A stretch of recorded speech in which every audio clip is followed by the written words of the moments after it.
Let's go Cowboys. What do we got? Just another day on the hype train.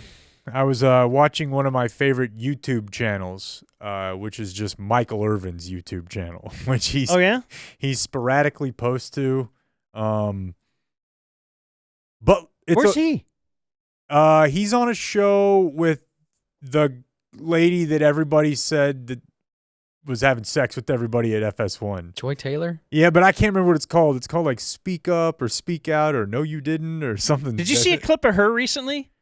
Was she talking about sex? No, she was going nuts. I saw one of her talking about that Aaron Rodgers. She was pissed at Aaron Rodgers for not being at Steelers minicamp. Yes. Did I miss something? No. He's not. He's not on the Steelers.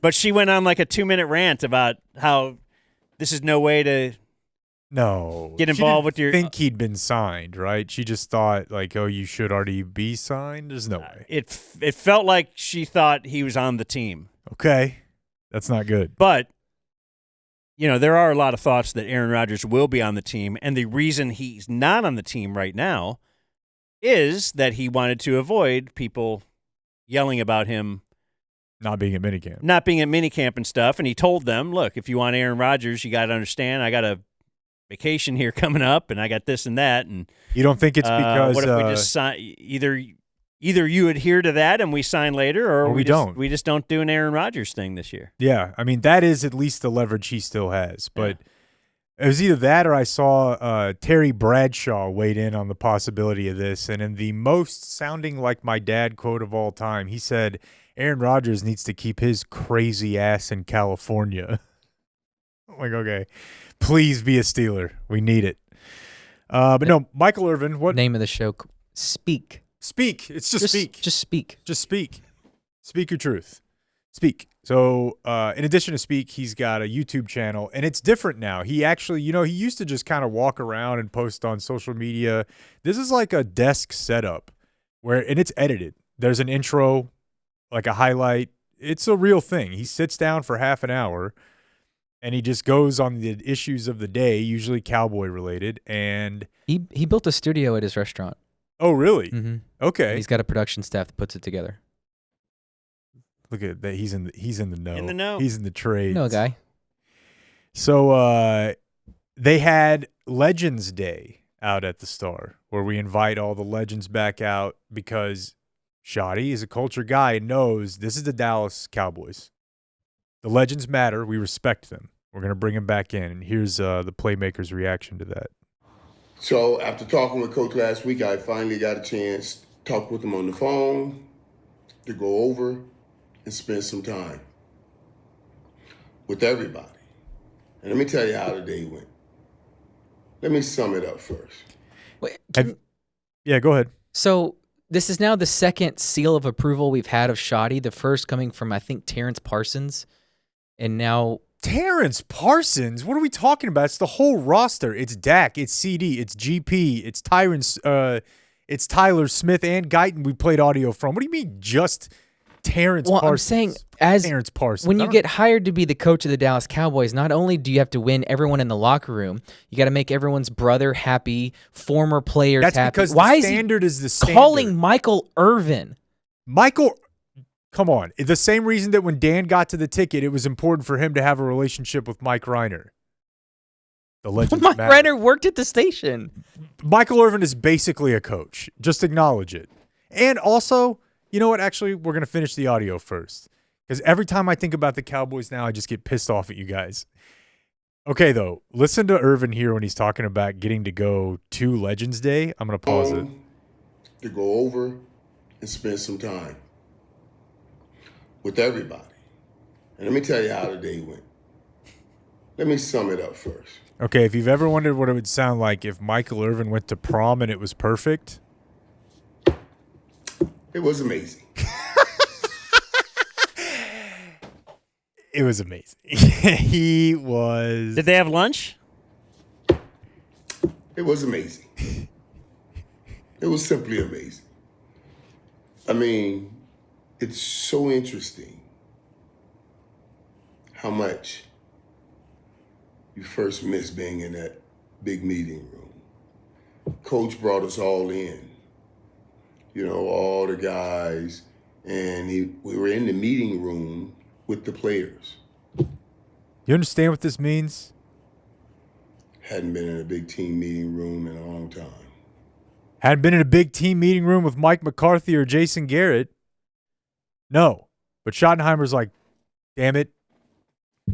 We win Super Bowls around here. At least we used to. Let's get those guys, get them back in here, feel Maybe their some of that'll rub off. Dude, Irvin standing in a meeting room, he was actually getting like emotional. Like he's looking over at CeeDee Lamb and George Pickens like, wish I could be out there, boys. He may have Hadn't been in cried. a big team meeting room in a long time. Not like that. With all the guys, it was I call this a locker room, to try to glean from what we get from being in those situations, in that kind of a room, that kind of talent, and I love what Coach Schottenheimer's trying to do, I must admit.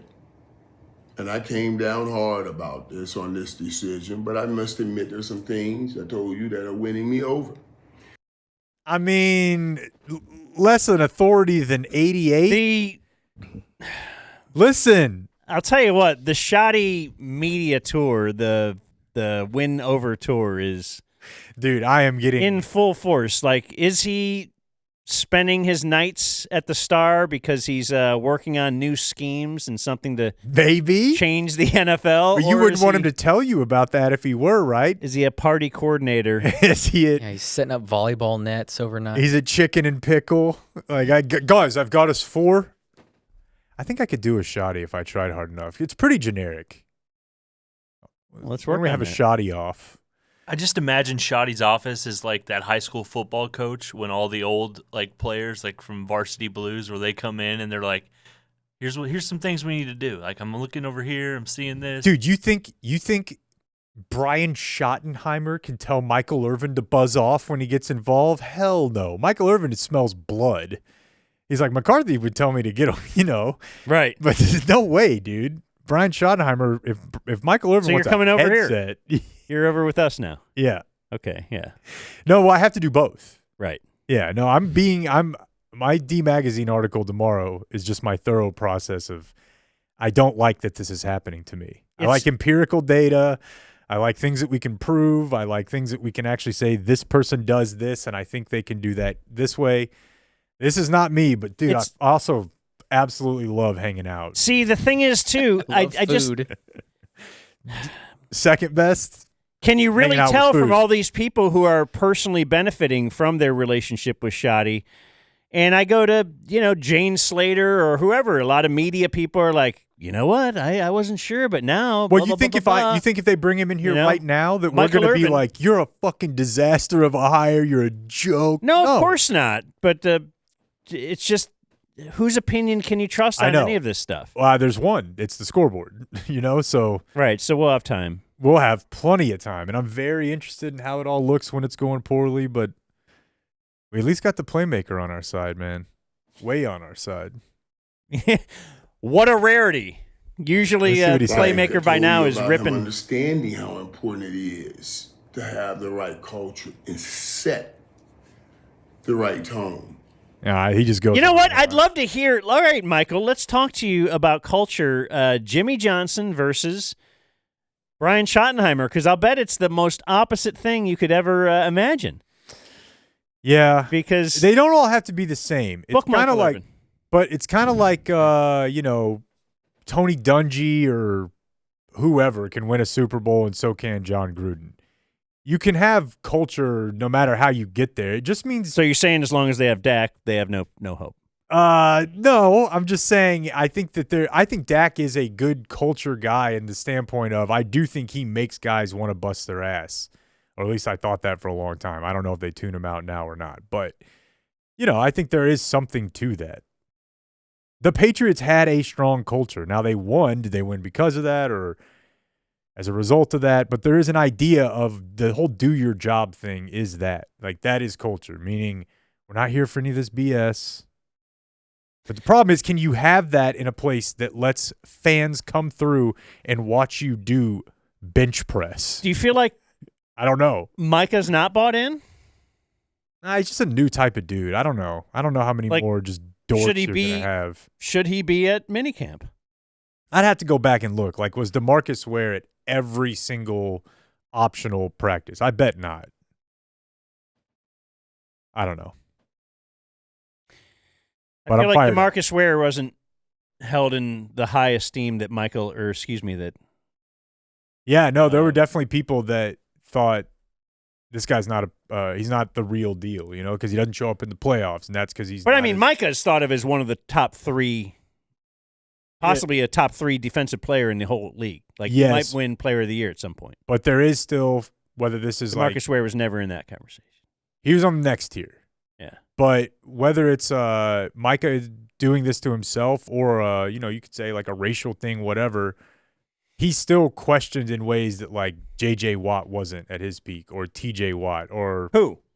Micah, or maybe Myles Garrett. So to make it not a racial thing, like people still worry or wonder, like, will Micah care enough to be like that good for that long? Well, Because he's got the podcast and he's got this. Yeah, I was going to whatever. say, is part of it because of that stuff? I don't have any problem with that, but he's got to know people do. People on his own team do. Yeah, his locker mate.